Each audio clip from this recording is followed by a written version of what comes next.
Hey guys, in this video I'm going to show you how to make skins for Kirka.io using Adobe Substance Painter.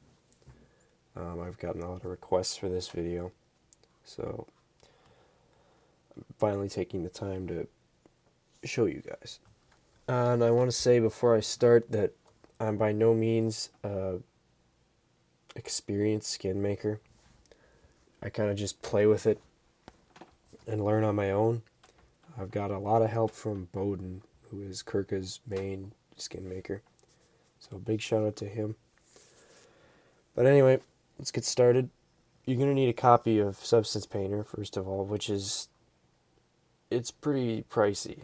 I think it's somewhere like $150, $160, which is a lot to invest if you're just doing this casually.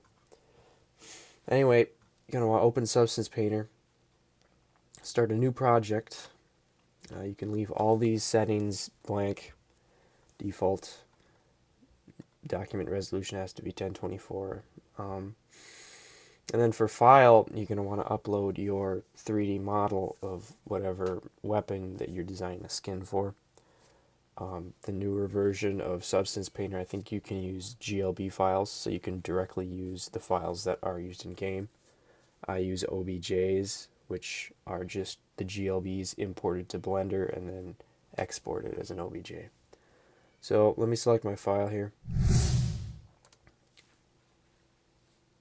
Alright, once you have your weapon opened in Substance Painter, you're going to see you have the model on the left, you have the texture on the right. Over here are your layers. These are what you use to design on the model, so we can just clear that. And over here you have your assets. So you have materials, smart materials, smart masks, filters, brushes, symbols and stuff, textures, and I don't know what that's for. Environments. Okay. You can use these presets, or you can design them yourself just through properties over here.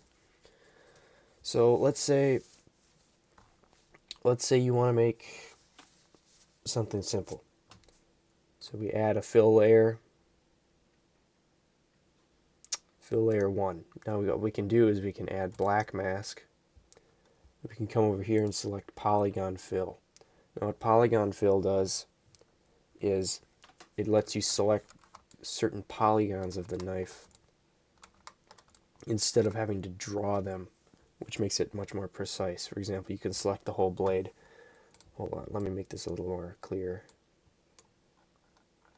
So let's just make it black by default. Now we're fill layer 1. If we select the blade, it highlights it. Makes sense? Then what you can do is you can come over here,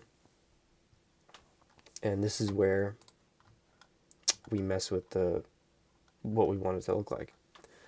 So you have color, height map, roughness, metal, normal. We can also, through this button here, not that button, texture sets it, it's over here.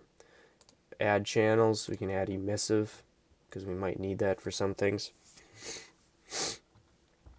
So let's just say you want to use one of the presets.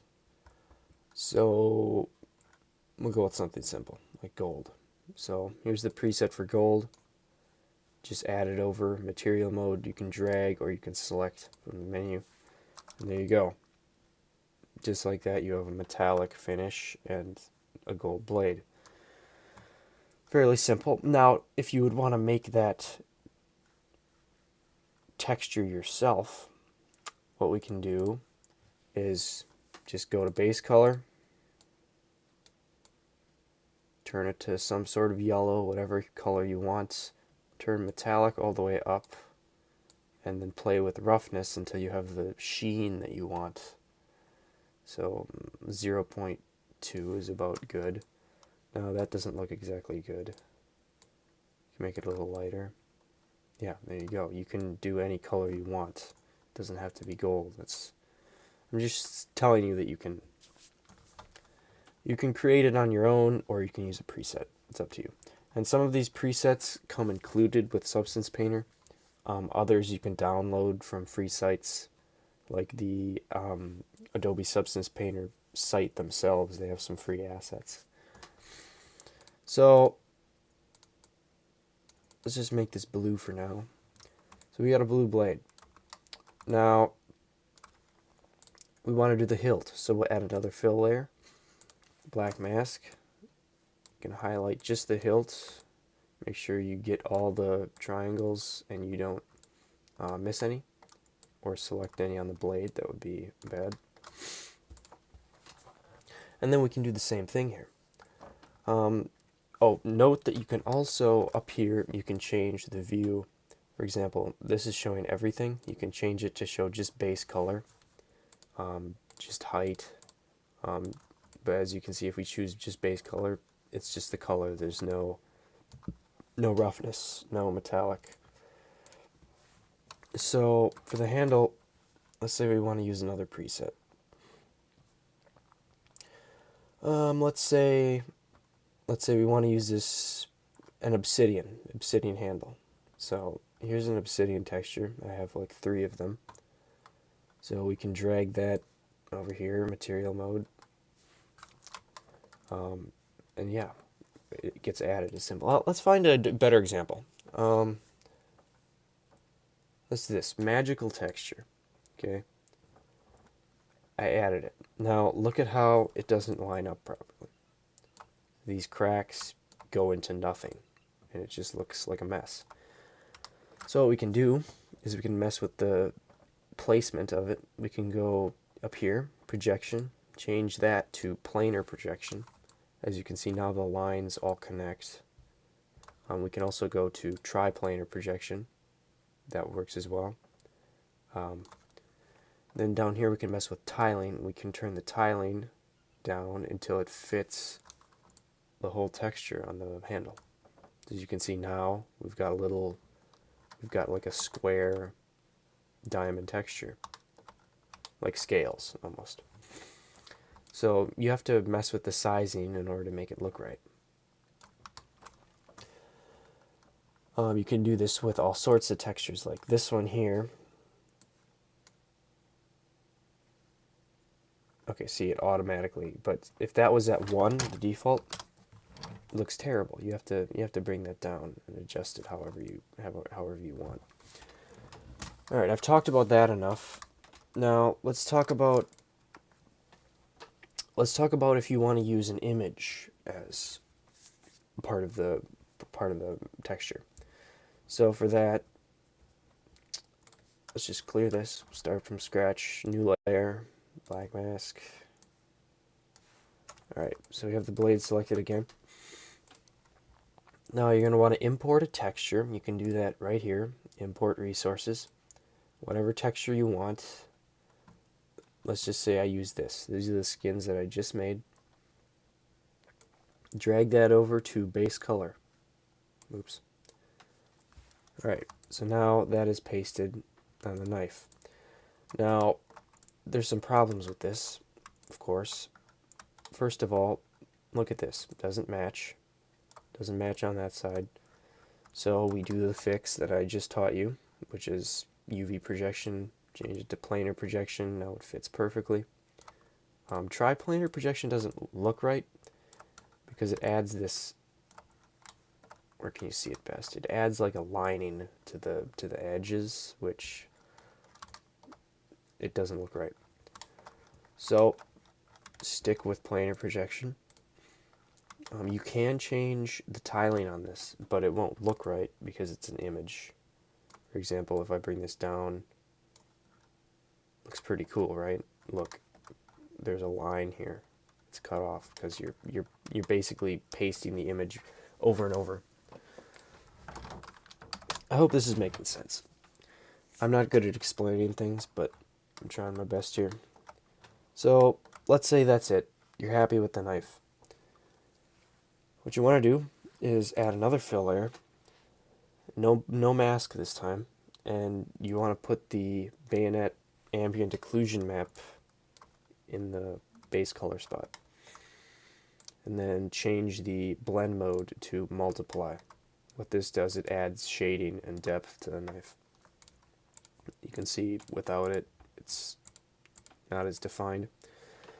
Now also what we can do is, since this is just a color, there's really no need for metallic. I mean, if, let's say we wanted to add metallic.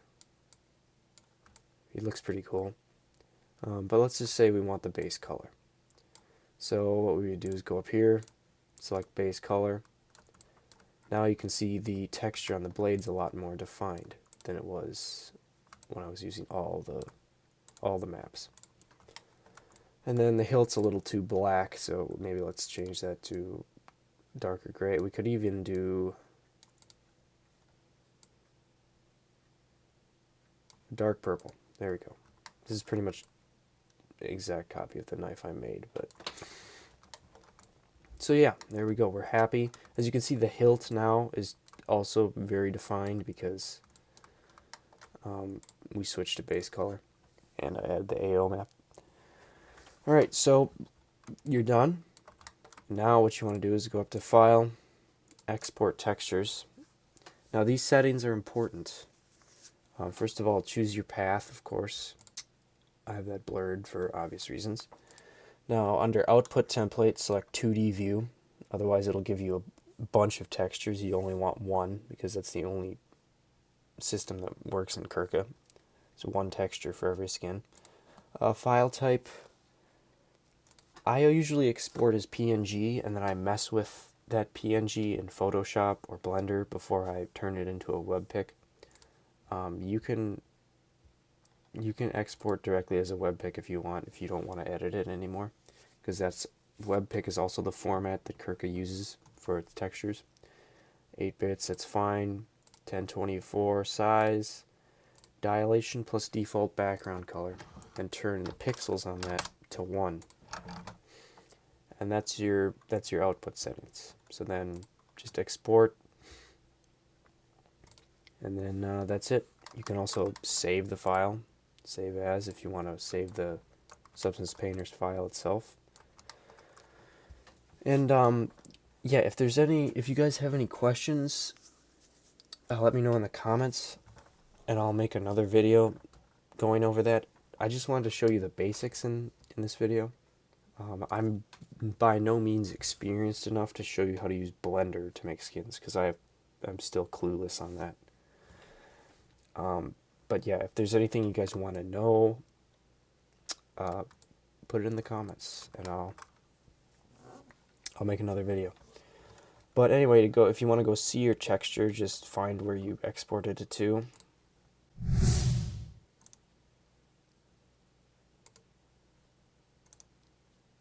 And here it is. Here's your texture as a webpic. And yeah, what you do is you can try this in game by opening the game, going to map editor, clicking PO, open controls, and then add your weapon texture. If you're using better Kirka client, that's unnecessary. You can just paste it right in the image folder in documents. But yeah, I hope you guys enjoyed. I hope I was able to teach you something and that I didn't come across as too wordy, which I might. But anyway, thank you all for watching, and I'll see you next time.